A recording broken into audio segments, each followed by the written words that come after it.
Palmolive Soap, Your Beauty Hope, and Luster Cream Shampoo for soft, glamorous, caressable hair bring you Our Miss Brooks, starring Eve Arden. Our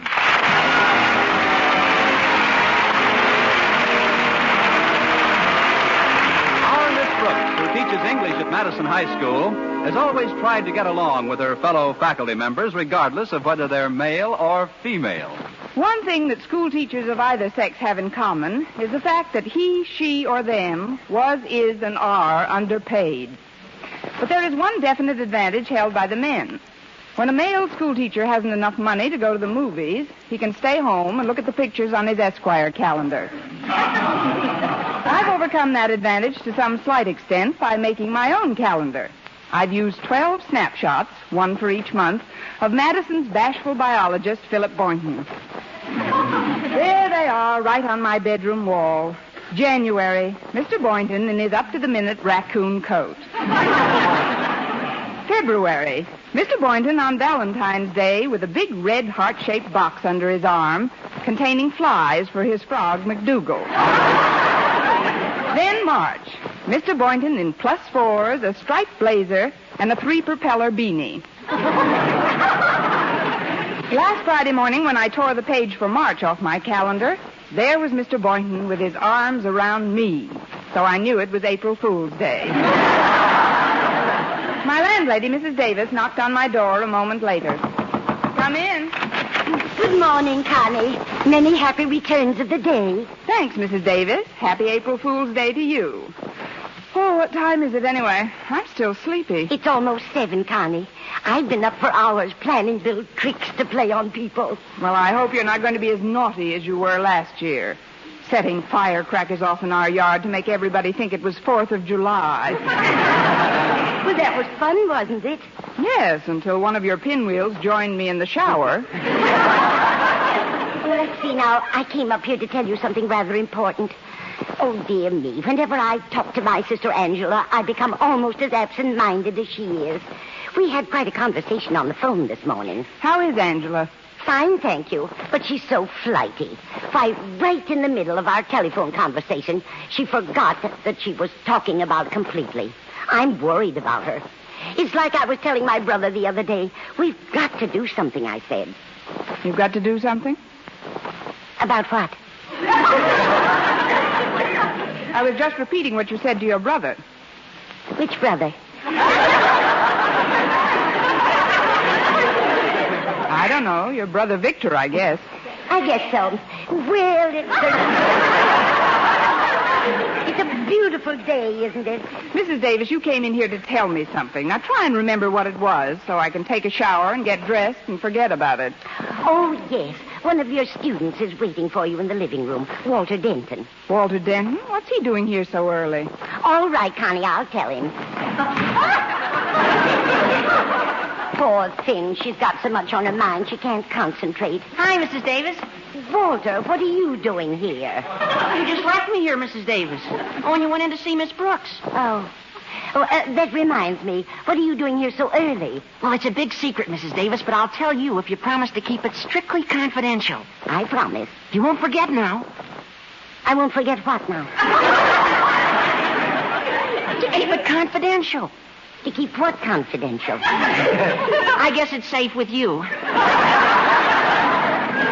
Look at this newspaper column. The one called Dorothy Daly's Daily Advice to the Heart Sore. Oh, I read that all the time. You never read a letter like this one, though, I'll bet. Listen. Dear Dorothy Daly, I teach English in high school, but my chief interest lies in a fellow teacher of the opposite sex whose initials are PB. No matter how I try, I can't seem to make any progress with him. I'm attractive without being ravishing, intelligent without being stuffy, cheerful without being a Pollyanna, but mostly I'm without PB. Can you help me? Signed, CB. Well, I certainly sympathize with that young lady, but... now, wait a minute. Connie Brooks. Walter, do you think the CB in this letter could be the CB I think the CB could be? I'm positive it is. Look who she's stuck on. PB, Philip Boynton. Oh, but, Walter, PB could stand for anybody. Why, it could stand for Paul Bunyan. Mrs. Davis, you're closer to Miss Brooks than any of us. Does she know anybody named Paul Bunyan? No, not that I know of. Then there you are. She's got to be CB. But, Walter, do you honestly think Miss Brooks would write a letter like this to a public newspaper? Oh, sure. Mrs. Davis, haven't you heard the famous epigram, love in its desperation turns to many strange devices? No, Walter. Who said that? I did. Well, look, Mrs. Davis, we won't embarrass Miss Brooks by mentioning it in front of her, but we've got to try and help her. Listen to Dorothy Daly's answer to Miss Brooks. Dear CB, come out of your shell. Improve your personality and don't be afraid to be the life of the party. Then watch your Mr. PB sit up and take notice. Yours for nailing them down before they can wriggle off the hook, Dorothy Daly. Well, there's our problem, Mrs. Davis. We've got to give Miss Brooks a personality. I never noticed that she didn't have any. Now remember, Mrs. Davis, not a word to a soul. Of course, I've told Harriet Conklin so she can tell her father he has to give a party tonight which Miss Brooks can go to and be the life of. Tonight? That's pretty short notice, isn't it? That's why we had to wake her up so early. This new personality's a rush job. Oh, careful, here she comes. Hiya, CB, how's everything? Okay? Well, no, WD, it's NG. NG. I didn't get enough SLEEP. What? Sorry, SLEAP. Oh, sleep. If you'll excuse me, I'll get some breakfast for us. I'll call you when it's ready. All right, Mrs. Davis. Now then, Walter, what's the crisis? Crisis? Oh, there's no crisis. I just thought it would be nice to have a little chat. In the middle of the night? Now, look, Walter, this April Fool's business leaves me pretty cold. So if you're playing any pranks... Oh, this has nothing to do with April Fool, Miss Brooks. It's just that I've been making a study of personalities lately, and I've come to the conclusion that we should all come out of our shell. Good, but let's not come out until 8 o'clock in the morning. Now, there's nothing like parlor magic to make anybody the life of the party. For instance, have you seen the disappearing quarter trick? Look, I hold this quarter between my thumb and third finger like this. Then I make a few magic passes, and presto! Where's the quarter? On the floor. Well, I haven't practiced enough yet, but a trick like this you could learn easy. I could learn it easily. I knew you'd go for it. Now, here, take the quarter in your left hand. Look, Walter, making money disappear is no trick for a school teacher. Let's get some way to make some appear, then we'll have something. Breakfast is ready. Oh, come on into the dinette, Walter. Just sit right down. You sit here, Walter. Thanks, Mrs. Davis. Drink your juice first, and I'll bring the rest out in a minute. All right, Mrs. Davis. Well, that's funny. This is orange juice. What's funny about that? The last breakfast Mrs. Davis prepared for me began with marinated olive juice. Odd recipes, all right. Oh, say, I just thought of another great party trick. It's called the spoon in the empty glass trick. Here, I've got 2 spoons right here. Now, I place the back of one behind the front of the other, and by means of leverage, plop it right into the empty glass. So.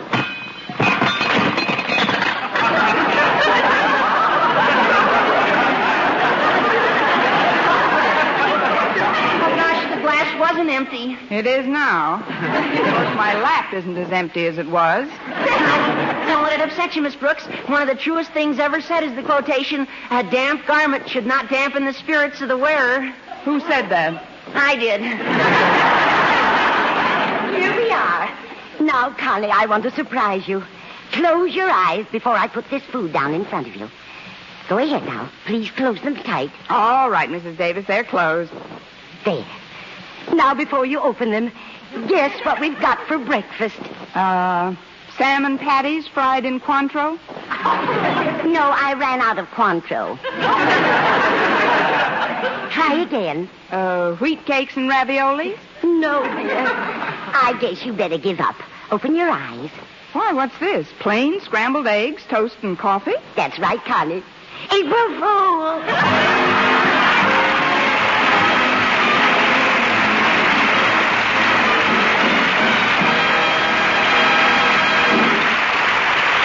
Brooks, starring Eve Arden, will continue in just a moment. But first, here is Vern Smith. Want to win $49,000 in cash? That's right, $49,000 in cash. The first prize offered by the makers of Palmolive soap in their big, exciting 49 Gold Rush contest. Second prize, $4,900. And there are 4,949 other cash prizes. What a chance to win $100,000 in cash prizes, and it's easy to enter.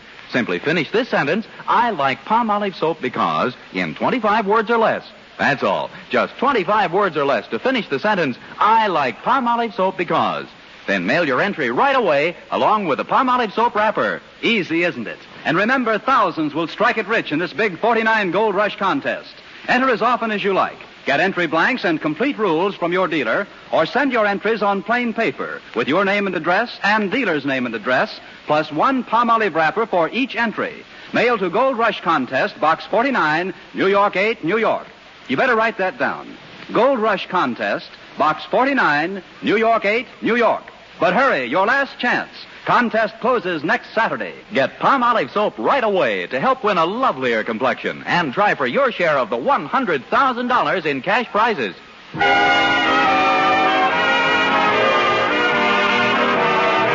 Well, Walter Denton's moving full speed ahead in his efforts to aid CB take Dorothy Daly's advice concerning PB. Let's look in now on another of the conspirators, Harriet Conklin, as she speaks to her father in the principal's office. So all you have to do, Daddy, is to invite this party to the party when she comes by this morning. But I don't see any reason for it, Harriet. I'm getting sick and tired of this constant round of parties. One mad whirl after another. Daddy, the last party you gave was on Thanksgiving. Oh, this is vital, Daddy. I can't go into embarrassing details, but we've got to bring somebody out of herself. Oh, you've just got to invite Miss Brooks to our party. Miss Brooks? But she has a party every day, all day long. It only seems that way because of her pleasant exterior. Believe me, there are days when her heart is sorely beset beneath that gay surface and lies in her bosom like a dead thing. That must be Miss Brooks now. Well, I won't go through with it, Harriet. I absolutely refuse to have any... Listen, Daddy. You promised Mother you'd go on a diet, didn't you? Yes, but what has that got to do with... If you don't invite Miss Brooks to our party tonight, I'll take that bar of fudge out from under your desk blotter and show it to Mother. Come in, my dear. I was told that you wanted to see me, Mr. Conklin. Oh, hello, Harriet. Hi, Miss Brooks. Daddy has something he wants to tell you. Yes. I've been coerced into having a little party at our place tonight, Miss Brooks. And if you have nothing else to do, we'd like you to come. Well, thanks, Mr. Conklin. I'd love Of course, if you can't come, we may just drop the whole thing. Daddy, I think I'll change the blotter on your desk right now. No. That is, I'm sure it'll be nice to get together. All right, Mr. Conklin. Then if that'll be all, I'll see you tonight. I'll be looking forward to it. Dismissed. I'll walk out with you, Miss Brooks. Thanks, Daddy. And next time, try the ones with the nuts in them. Quiet, girl. You know, Miss Brooks, there's nothing like a party to bring a person out of her shell. You too, Harriet? I'm beginning to like it in here. Now, the next thing you have to do, Miss Brooks, is to meet us in the music appreciation room as soon as lunch period gets here. The music appreciation room? You know the old saying, music has charms to soothe the savage breast. Yes, but I've been dating very few savages lately. Look, Harriet, what in the world is this all I've got to get to my French class now, but I'll see you at lunchtime. And remember, if you want PB to eat out of your hand, you've got to cooperate, CB. SOS.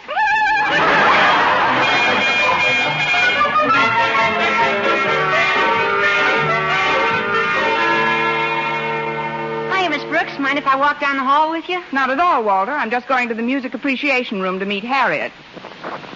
But don't ask me why. I know why, Miss Brooks. Because tonight's party is an everybody who comes must do something party. And we've got something swell doped out for you to do. For me to do? You'll find out about it in a minute. Hey, here's the music room, Miss Brooks. Let's go in.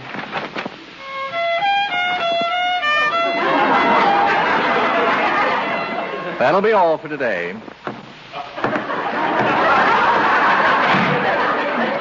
Well, he came a long way to practice. Very clever. Very clever. I'm sure he'll make a fine musician if he concentrates on his violin and stops telling jokes. Hello, Miss Brooks.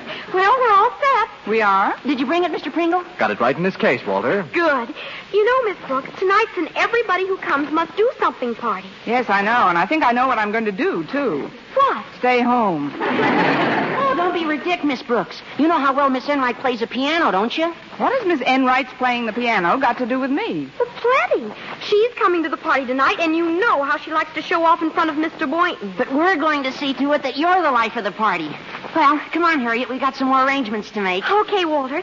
You just put yourself in Mr. Pringle's hands completely, Miss Brooks. That's right. If you put yourself in Mr. Pringle's hands now, who knows? You may wind up in Mr. Boynton's arms later. I'll see you tonight, C.B. I don't know what this is all about, Mr. Pringle. Take it easy, Miss Brooks. All the children want you to do is learn a very simple little specialty for the party tonight. Now, tell me, do you have any musical education at all?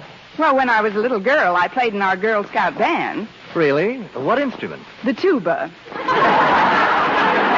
I didn't keep at it, though. It did something to my lips. You must have started too young. It's a difficult instrument to master. Yes, for months after I gave it up, I couldn't drink a malted without swallowing the straw. Well, what I've got in mind for you won't offer any difficulties, I'm sure. Now, this is a ukulele. It's the only instrument upon which a novice can pick out a simple tune in no time at all. Now, here, just place one finger on this fret. So. Now, this one here. That's right. Now, play a chord. Go ahead, try it. Well, all right, I'll try.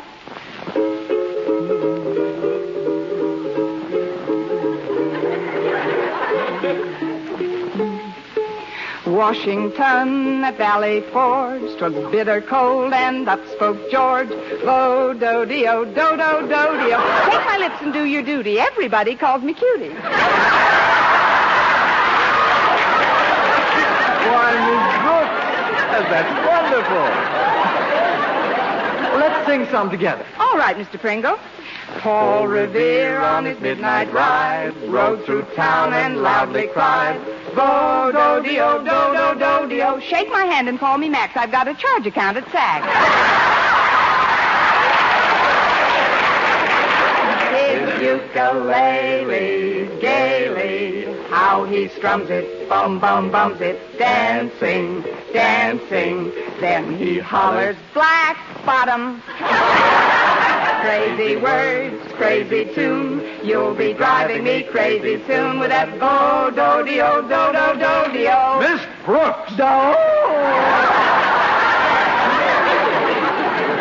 What's the meaning of this, Mr. Pringle? And what are you doing in Mr. Pringle's music room during lunch period, Miss Brooks? I just dropped in for a melody burger. I wanted to see if I remembered something. Leave this room at once. As for you, Mr. Pringle, aren't you supposed to be at lunch during this period? Yes, sir. I was just going, sir. Well, put that ridiculous-looking instrument down and get out. Yes, sir. Come on, Miss Brooks. Naturally. Yeah, it's disgraceful. Carrying on in the middle of a school day and with a ukulele.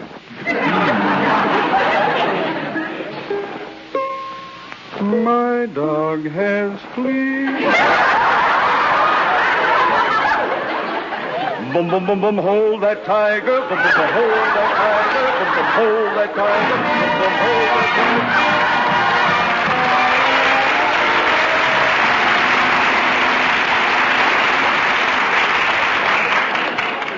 tiger. Well, what do you think of the party so far, Mr. Boynton? Oh, it's very nice, Miss Brooks, but I'm a little worried. Everybody's supposed to get up and do something, aren't they? Well, that's the idea. Gosh, there isn't anything I could possibly do to entertain anybody. Oh, I don't know. Of course, I did make a speech some months ago to my biology club, but they're all men. I couldn't repeat that in front of mixed company. Oh, why not, Mr. Boynton? What was the subject of the speech? Well, I'd rather not mention it, Miss Brooks. It's a little racy. Well, I'll just listen with one ear. What was it? Well, it was called The Primitive Urge of the Sturgeon to Swim Upstream. That's funny. I always thought the sturgeon didn't need any urging. Look, Mr. Boynton, I'm as nervous as you are about getting up and doing anything, but maybe we could do something together. Like what, Miss Brooks? Well, I just happen to have with me tonight this ukulele. Oh, a uke. I haven't seen one of those things since my college days. It's really very simple to pick up. It all came back to me in a flash. See, you just put one finger here. That's right. Now this one here, so. Now try it. Strum it, Mr. Boynton. All right. I'll see you in my dreams.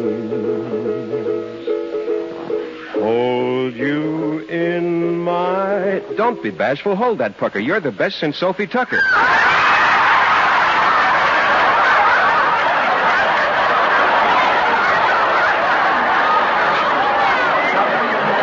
Where in the world did that come from?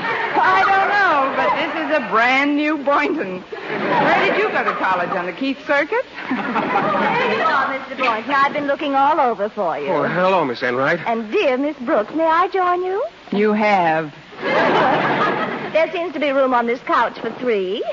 Don't you think so? Only if I sit in the middle. There we are.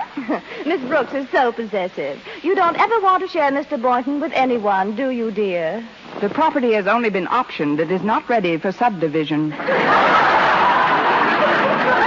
me, Brooks, but Mother says if anybody wants cake and coffee, it's on the table. Just help yourself, please. Oh, I think I'll get some. Mrs. Conklin certainly knows the way to a man's heart. I like the overland route myself. You run along, Mr. Boynton. Oh, can I bring you ladies something? Just yourself, dear Mr. Boynton. Yes. How about you, Miss Brooks? No, thanks. Not right now. I'll be right back in a minute. Well, no doubt you've got your specialty all prepared, Miss Brooks. Oh, it's nothing, really. I didn't imagine it would be.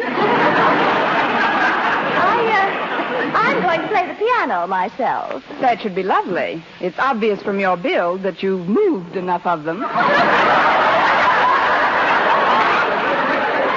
very funny. I wonder how funny you'll feel when I get up and read this letter in Dorothy Daly's column. Letter? Yes, I've got the clipping right here. It's signed C.B., and it says, Dear Dorothy Daly, I teach English in high school, but my chief interest lies in a fellow teacher of the opposite sex whose initials are P.B. P.B.? Wait a minute, Philip Boynton? Exactly. It goes on to tell how C.B. can't make any progress with P.B. at all and pleads for advice. Oh, but Miss Enright, you don't think that... Why, I didn't write that letter. I know you didn't. I did. You? A little April Fool's joke, Miss Brooks. But, of course, when I read it, I won't mention that detail. And even if you do, it'll just look like a natural attempt to cover your embarrassment. But, Miss Enright, even you wouldn't... Why, Attention, folks, attention. We come now to that part of the party we've all been looking forward to so eagerly. The part where everybody must get up and do something. First, I'd like to introduce Madison's beloved English teacher, our Miss Brooks. Enjoy your brief moment, my dear. I'm going to follow you on with this juicy little tidbit. What do you mean, brief moment? I'm loaded with entertainment. Come on, Miss Brooks. What are you going to do for us tonight? Well, ladies and gentlemen, I thought I'd do a few medleys of songs on the ukulele, then a few recitations, and maybe a parlor trick or two. First, the songs. Washington at Valley Forge 'twas bitter cold, and up spoke George.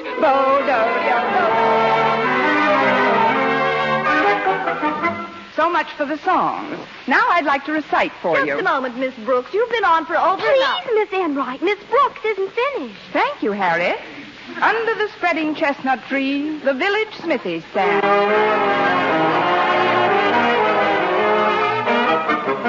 We hold these truths to be self-evident, that all men are created equal.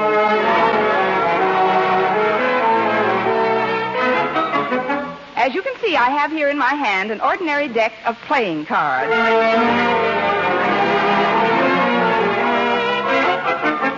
And now I'd like to show you a fascinating parlor game. Mr. Conklin, do you have a phone book I could borrow? Why, yes, Miss Brooks. There's one right here on this table, but don't you think it's a little late to phone anyone? It's almost 12 o'clock. Oh, I'm not going to phone anyone.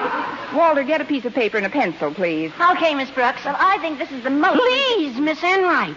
You're interrupting Miss Brooks. Thank you, Walter. Now, the idea of this game is to guess which name in the phone book I'm thinking of. You start with the A's. If you get a feeling that I've said the one I'm concentrating on, just call out. Ready? Go. Abbott, Abernathy, Ackerman, Addison.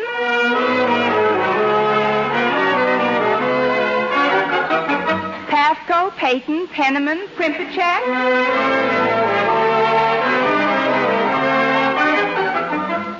Zimmerman. Zimmerman A, Zimmerman B. Hasn't anyone got a feeling yet? Mr. Boynton, how about... Mr. Boynton, where are you? Mr. Boynton went home, Miss Brooks. He went home. When? Right after Mr. and Mrs. Conklin went to bed. He said he didn't want to disturb you, so Miss Enright drove him home. Miss Enright Well, that's the last straw. You know, of course, Walter, that it was Miss Enright who wrote that Dorothy Daly letter. Miss Enright? That's right, Walter. She signed my initials, but it was her letter that Dorothy Daly answered in her column. Boy, what a dirty trick. I'm sorry you were so embarrassed, Miss Brooks. If you think I was embarrassed tonight, just wait, Walter, till you see to me tomorrow when Dorothy Daly answers the letter I wrote her.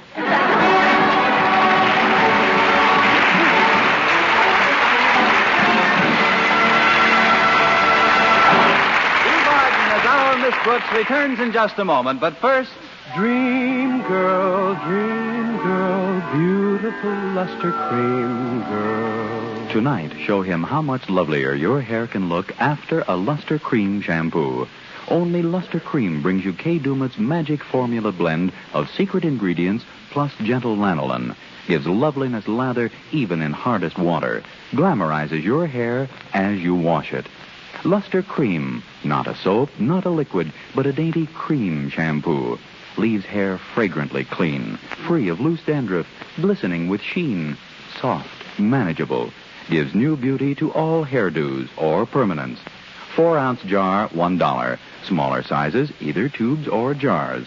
Tonight, try Luster Cream shampoo and be a... Dream girl, beautiful luster cream girl. You owe your crowning glory to a luster cream shampoo.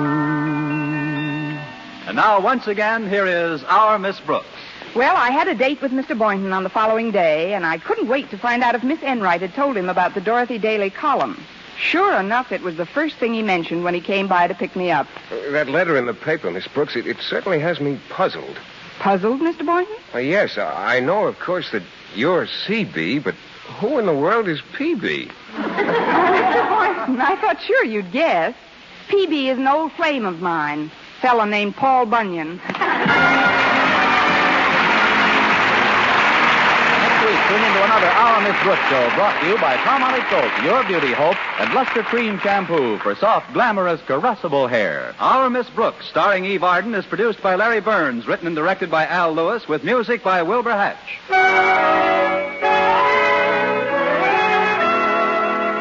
Men, here is actual, factual proof of more comfortable, actually smoother shaves by using Palmolive Lather Shaving Cream. 1,251 men tried the Palmolive Lather way to shave described on the tube. And no matter how they shaved before, 3 out of 4 got more comfortable, actually smoother shaves. Try Palmolive Lather Shaving Cream. See if you don't get more comfortable, actually smoother shaves the Palmolive Lather Shaving Cream way. For mystery liberally sprinkled with laughs, listen to Mr. and Mrs. North, the exciting, fun-packed adventures of an amateur detective and his beautiful wife. Tune in Tuesday evenings over most of these same stations. And be with us again next week at the same time for another comedy episode of Our Miss Brooks. Cancer causes a death every 3 minutes, and unless the present cancer death rate is reduced, 18 million living Americans will die from it. This will affect, on the average, 1 out of every 2 families in the United States. You can help stop the further spread of cancer by helping the American Cancer Society to provide more surgery, X-ray, and radium treatments. So give generously to the American Cancer Society today. Stay tuned now for Life with Luigi, which follows over most of these same stations. This is CBS, the Columbia Broadcasting System.